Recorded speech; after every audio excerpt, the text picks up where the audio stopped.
طبق تحلیل‌ها در ظرف 33 سال صاحب استقلالی مملکت در تمام شهر و ناحیه‌های جمهوری دیگرگونی‌های به کلی به وجود آمد که در بلند گردیدن سطح زندگی مردم تأثیری مثبت رسانید. بنیاد از نوسازی و به استفاده عموم قرار گرفتن باغ‌های فرهنگ و فراغتی نیز یکی از دستاوردهای زمان صاحب استقلالی مملکت به حساب می‌رود.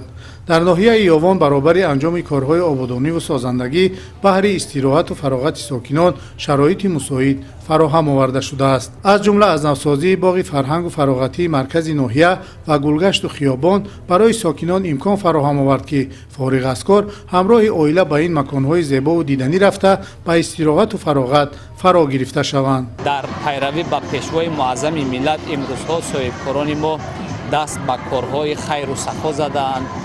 چنین باغ‌های فرهنگی و فراغتی را آباد کردند تا اینکه ساکنان در مکان‌های فرهنگی و فراغتی به استراحت فرا گرفته شوند و ساختن میدان‌های ورزشی هم از مد نظر خالی نیست که امروز اکثریت جوانان با جای بیهوده‌گردی به میدان‌های ورزشی به تالارهای ورزشی رفته به تمرین و به ورزش مشغول می‌شوند. اگر سر یک نقطه اندیشه کنیم همه همین دستاوردهایی که امروز ما مشاهده میکنیم چه در روند فرض کردیم ساحه صنعت، ساحه کشاورزی، ساحه اجتماعیات، مکتب و معارف، نقطه اساسی همه همین فیض و برکت استقلالیت است. این نقطه ما را وادار می‌سازد که ما به قدر این صلح و ثبات آسایشتگی برسیم و همین استقلالیت را جاویدانه برای نسل‌های من بعد نگاه داریم. چنانچه بزرگان ما که تا به امروز اگر از صحیفه‌های تاریخ نظر کنیم تا به امروز این ملت رو پابرجا نگاه داشتند.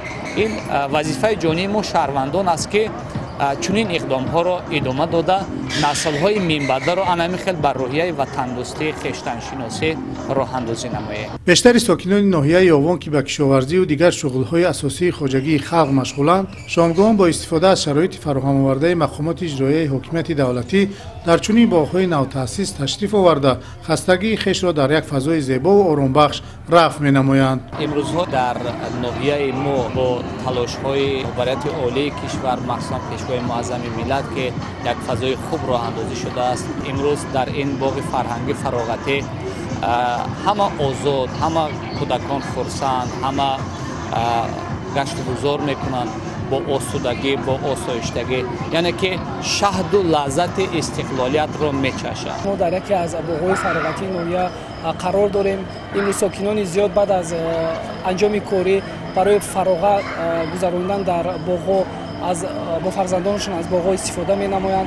این محض شهادت از آن می‌دهد که امروز تاجیکستان ما یکی از دولت‌های امن‌ترین است، یکی از دولت‌هایی که رشد کرده ایستاده است و ما باوری داریم که اقدام‌های نجیبی که امروز برای سزاوار پیشواز گرفتن جشن 35 سالگی استقلالیت دولتی جمهوری تاجیکستان از پیش هستند.